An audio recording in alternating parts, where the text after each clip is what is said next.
Winter is finally here in Dallas-Fort Worth. Dallas Cowboys Overtime here on StarTelegram.com. I am Fort Worth Star-Telegram columnist Mac Engel. That gentleman just got back from Green Bay, Wisconsin. He's Mr. Clarence E. Hill Jr. Clarence, real quick, where is it colder? Green Bay right now or Fort Worth right now? Listen, I'm gonna tell you like this. I'm one of those people that in the fall I refuse to turn my air conditioner on, or I gotta wait till it gets a certain matter of time before you turn the air conditioner on. And right now I'm being stubborn. I'm not turning the heat on, but I'm freezing in my house. It's airy. I got a space heater on. What's your cutoff date before you finally turn on the heat? I always wanted to make it to Thanksgiving. I didn't make it, but I always want to make it to Thanksgiving. I don't know if I want to make it. I mean, I don't really have a cutoff time, but it's like, okay, because Texas always fools you. Okay, it gets cold, you turn on the heat, then it's 80 degrees the next day. Right. And so you're thinking that it's going to change. It's not going to stay cold for a long time. So it's next week it's going to be 75 and sunny, right? Right? I think so. I didn't put on my Christmas. Last week it was warm, and I thought, I should put on my Christmas lights now because then it'll get cold. And I missed the window. So now I'm hoping, just give me one more 70-degree day, and I'll go out and put them up. You're one of those people who put up Christmas lights before Thanksgiving. I put them up. I don't turn them on. I learned my lesson on that. I put them up. There was one, Clarence, you'll love this. There's one year, this is a couple of years ago, I left my lights up all year long. And you didn't take them down. I didn't take them down. I think I left my Christmas tree up until March or April one year. Just I was doing all right. We can talk about this. We can talk about Christmas stuff, but instead we have to talk about the Dallas Cowboys' disappointing loss to the Green Bay Packers in Green Bay on Sunday, 31-28. Before we do that, I want to thank the great people at Window Nation sponsoring this episode and every other episode of Cowboys Overtime here on StarTelegram.com. Thank you very much. Well, let's just get right to it. Yeah, let's just keep it on Christmas. I mean, last week I said Aaron Rodgers was not Big Bad Wolf, but he proved to be Scrooge again. It proved to be Scrooge for Mike McCarthy. He was ghost of Christmases past. Yeah, he really was. And he got him in the present, too. Dallas Cowboys Dallas Cowboys lose 31-28 in overtime. Clarence, I know this is a roller coaster ride. We go up, we go down, we're down. In your mind, is a loss like this to a bad Packers team? This wasn't a good Packers team. This was a bad Packers team. Does this Cowboys loss in your mind say, yeah, they ain't ready to contend? Well, and that's my issue, because if you're ready to take the next step, and you won 2 games against Detroit and Chicago, and it's time to take the next step and show you're a contender, and that because these games, you got to take your wins. And this was a Packers team who had lost 5 straight games. They were out 2 of their best defensive players. They were out 2 of their best receivers. Mike McCarthy has everything on the line, wants to win this game badly. There's no reason why you should go up there and lose this game. And even after all the bad things that happened to you early in the game, whatever the reason, the Dak Prescott interception, we can talk about that later. You go up 28-14 in the fourth quarter. You think this is back. It should be over. That's and it. Somehow lose the game, and so that speaks to me to your readiness to really take that next step. They had never lost. The Dallas Cowboys had never lost a game in regular season or in the playoffs when leading by 14 or more points in the fourth quarter. 195-0, and Aaron Rodgers gets them in Green Bay.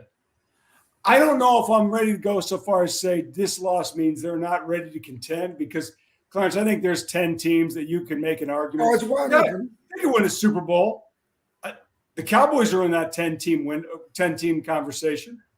I don't, but to me, the thing that's most dispiriting, it's not that first half was so ugly. Those 2 Dak Prescott interceptions, the first one is on him. You go back and you look at that play, you've got 2 guys basically running the same route at the same time in the same place, and he still let that ball go, and it's intercepted by the Packers in the end zone. You can't throw that ball. That was it's a timing play, and you throw the ball to a spot. the receivers, it's their job to they were not only in the same directions, but they ran the routes. They messed up their routes. That's Totally. why. But So, I just but you go back and you throw it. That's the maybe you don't call I it get a play. that. I know you're right. But he's already letting it go because that's a trust thing. That's what you do. That's what they work on. You got your receiver has to get there, and they didn't get there.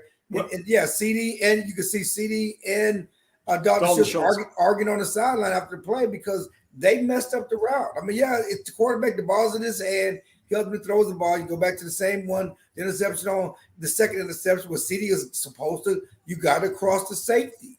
And and the part that I don't get. Hang on, I want to ask you about this. On that second interception, there was a killer. It was right around midfield. They're moving the ball. Dak Prescott throws a deep ball over the middle, and it looks like Odell Beckham Jr.'s got to flatten that route out and come over the middle. Instead, he kept going up, and the Packers safety comes up and picks it off. You just said Odell Beckham Jr. That's another topic. Sorry. That's a different topic. Sorry. I've got my little list here. I was moving ahead. So, CD has to flatten it up and go across the safety's face. Okay, does he not do it? Does he not do it because he forgets? Or does he not do it because, even worse, he doesn't want to do it? Well, I mean, I think that's a question, but he has to read the coverage the same way the quarterback. You have to go across every Michael Irvin, right. Everybody on the guy on the broadcast, the former Carolina Panthers tight end said the same thing. The Cowboys talked about after the game because in overtime he did do the same thing and made a play across the middle. He didn't do it on that play. The same thing happened at the end of the halftime with the Chicago game when you counting on CD to go across the safety's face and he didn't do it, which caused Dak interception. So it looks like it's on Dak, but there's some deeper inspection and some of those plays were on the receivers. The bottom line is it was an ugly, ugly loss. It was a disappointing loss, one that hurt Mike McCarthy more than a lot. After the game, the guys are going after each other. They're frustrated. It was like a playoff. I mean, that's one thing that struck me because Dak Prescott talked about it. It was like a playoff atmosphere. Green Bay was reeling. They wanted to win the game so bad. They wanted to beat Mike McCarthy. Mike McCarthy wanted to beat them. It was all on the line for both teams. How important it was. And the Cowboys did not answer the bell. No, they didn't. And one guy who did, at least verbally, which is worth something because I think in this particular case, you have to consider the source. Dallas Cowboys All-Pro linebacker Micah Parsons, I can't speak, after the game calls out his defense. And if anybody was going to do that after that game who could get away with it, it's number 11. Solely for the fact that he's the one guy that they all can look at and say, yeah, okay, we'll listen to you. Clarence, their run defense has gotten so bad. And I know I had a conversation with Jimmy Johnson about it. Jimmy Johnson's point was if you're giving up the biggest problem that opposing teams were going to have against the Cowboys if they were going to run it was they weren't going to be able to score enough. If you're just running the ball, you're not going to be able to score enough. Well, the Packers ran all over the Cowboys. And I know there's a lot of games left. There's more than 7 games left. That's a lot of time. But, man, this defense went from here at the start of the season, and now all of a sudden they can't stop any running back at all. Is this a linebacker issue, or is this a defensive tackle, defensive end issue? Well, I think, mainly they got gashed by edge runs. And certainly that's a defensive end, edge rusher, whatever you want to call it, issue. Certainly it's also a linebacker issue. But I think they got creased up the middle. It was a lot of leaky yardage up the middle. They didn't really bow up when they should have bowed up. And I'm with Jimmy Johnson in thinking that you can't really make a living consistently running the ball down the field, running the ball down the throws because it's hard to do that without big play. The problem is that in this game, they had the great Aaron Rodgers to supplement the running game with some strikes in the air. And in most games, they won't face a quarterback like that who can do that. But in this game, they did. But it is trouble in the past 2 games. Against the Bears and against the Packers, they gave up over 200 yards rushing. And you look at this team going forward and look at the opponents going forward. You have the Vikings this week, which has a solid passing game with one of the best receivers in the game. So also go with Dalvin Cook in the running game. And so these are things that the Cowboys are going to continue to see and they continue to have to deal with until they prove they can stop the run. They went and got Jonathan Hankins. That has not made a huge difference. I just don't know. I don't know what to put a finger on it, but they got gashed. And everybody wants to blame Dak Prescott, and it's easy to blame the quarterback for the loss. And he didn't get it done in the fourth quarter. He didn't get it done in overtime. But you had a 28-14 lead. You give the defense a 14-point lead. You got to be able to close it out, and they did it by running the ball down their throats. Yeah, that's pretty depressing. I think as a Cowboys fan, you hit the nail on the head. They ran the ball down their throat. It would be one thing if Aaron Rodgers just diced them. And he threw it about 20 times the whole game, 6 times in the first half. When does that ever happen? Never. And he threw one guy 3 touchdown passes. I think one concern I have, I like Trayvon Diggs a lot.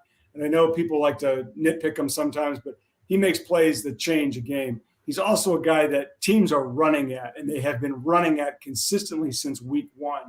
Somebody on that linebacking core has to step up and do a little bit better. I don't know if it's Anthony Barr. I don't know if Leighton Vander Esch had been pretty good so far this season.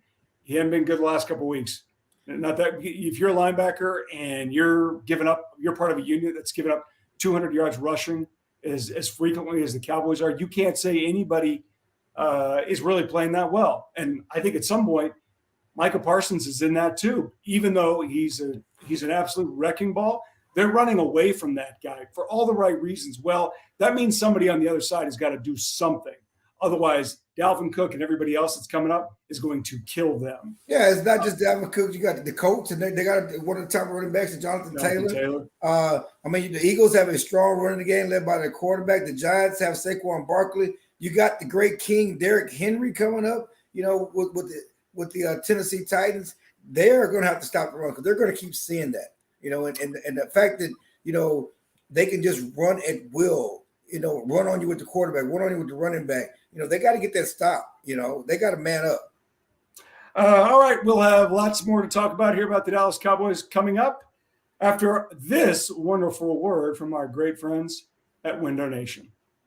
Window Nation, the star of window replacement and proud partner of the Dallas Cowboys, can help you fill the house this season with savings. Buy 2 windows, get 2 free, and make no payments and pay no interest until 2025. Fill your house for a customized authentic Dallas Cowboys jersey while supplies last. You could even help fill the Cowboys house and win tickets to a game. Visit windownation.com/Cowboys now for details. Call 866-95-NATION. Window Nation, proud partner of the Dallas Cowboys.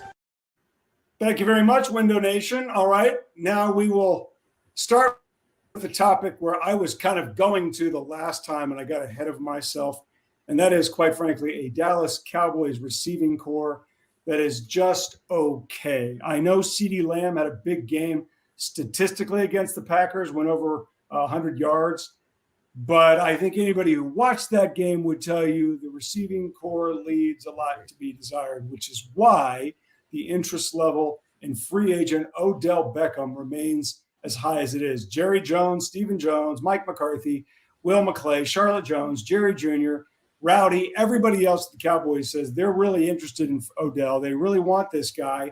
And I think anybody, again, who watched that game on Sunday would tell you they need help. NFL teams don't get help like this caliber 2 weeks before Thanksgiving. They just don't. But he's available because he tore his ACL in the Super Bowl, and he's just about ready.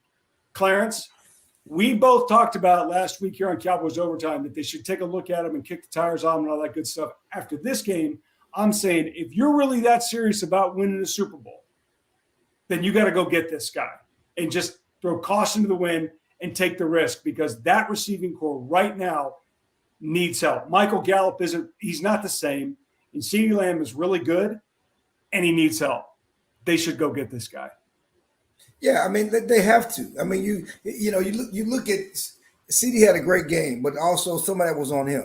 And you look at the, again, we already talked about the route adjustments that he didn't make, but you need somebody to make contested catches. And outside of CD, and there's something that came up last year, is that the Cowboys don't get any separation. They don't get off coverage. It's always, everything is always tight window throws. You look at this team and that, whether it's Michael Gallup or whether it's Noah Brown, there's no separation on the outside. They're one of the worst teams in getting separation at the receiving core, and they need help. Every week in, week out, the Cowboys go into the game with the less talent at receiver. no matter who they play. That was the case, on Sunday against the Green Bay Packers. And it shouldn't be that case. That shouldn't be that way. And to me, the pursuit of Odell Beckham and certainly the pursuit of the guys they tried to get before the trade deadline is a tacit admission that they messed up by, letting Amari Cooper go. They definitely messed up by letting Amari Cooper go, because why would you want to go into a season less talented receiver? We all saw this.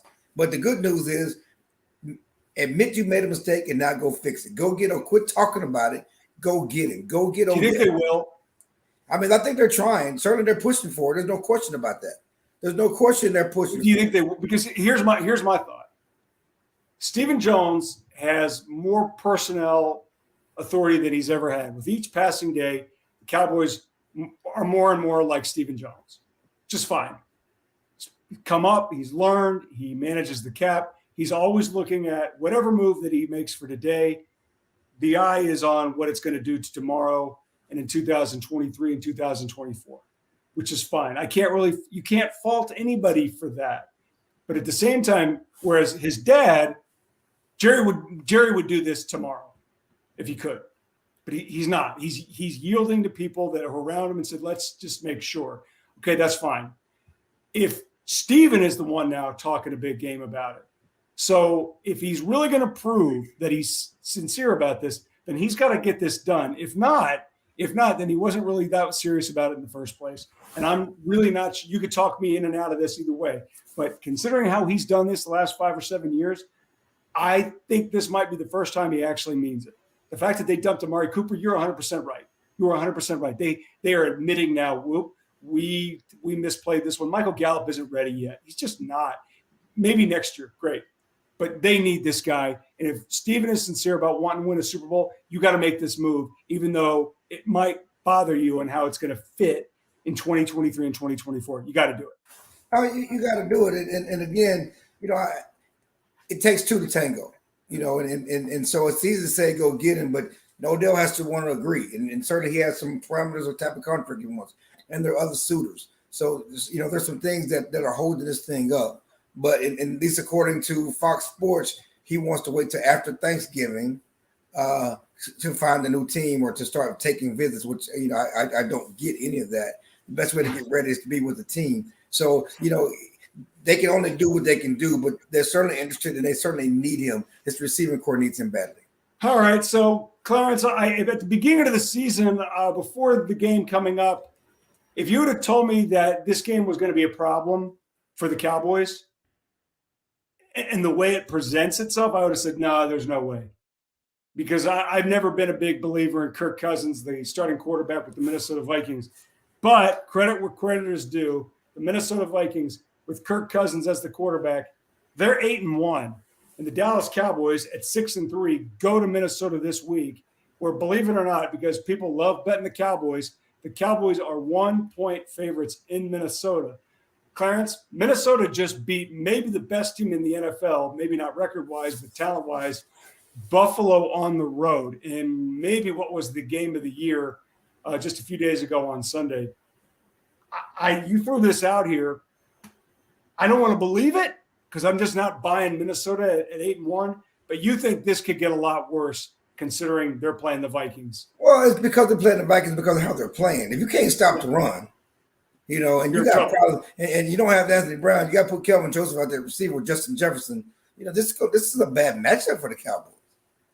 This is a bad matchup. No, that's what I worry about. So they got to get things going. They got to be able to score points. You got to score points against Minnesota because they're going to score points. So it's particularly a bad matchup. It's funny because I highlighted the fact that the Vikings were underdogs, the Cowboys were favorite. It reminds me of a week ago.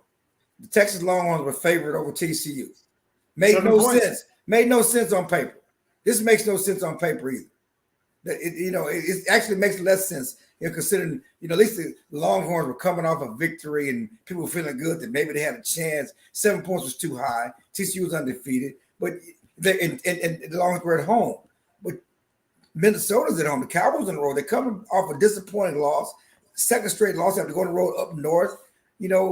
I don't know how you can favor the Vikings in this game. And you favor the Cowboys? even by what Yeah, I'm favoring the Cowboys in this game. Yeah. I just don't know how Vegas does it. But again, the Cowboys need to get this done. It's a potential 2-game losing streak with a short week and having to face a crucial game against the Giants. You know, I talked to Dak Prescott at the Salvation Army on Tuesday, and he said they were rooting for Washington to beat the Eagles. So they got a gift. You know, Eagles finally came back to the pack. Currently, the Cowboys could have helped themselves. They would have took care of business against Green Bay, and they would be just 1 game behind them. Now, you know, there's just 2 games. I mean, it's still there for the taking, but you got to make it happen. And if you don't fix your issue, especially with run defense, it's going to get worse, not just Sunday, but also Thursday when the Giants come to town and Saquon Barkley. So I want to talk 2 quick things here before we wrap this up. I don't get the impression that you think Dallas is going to win this game on Sunday in Minnesota.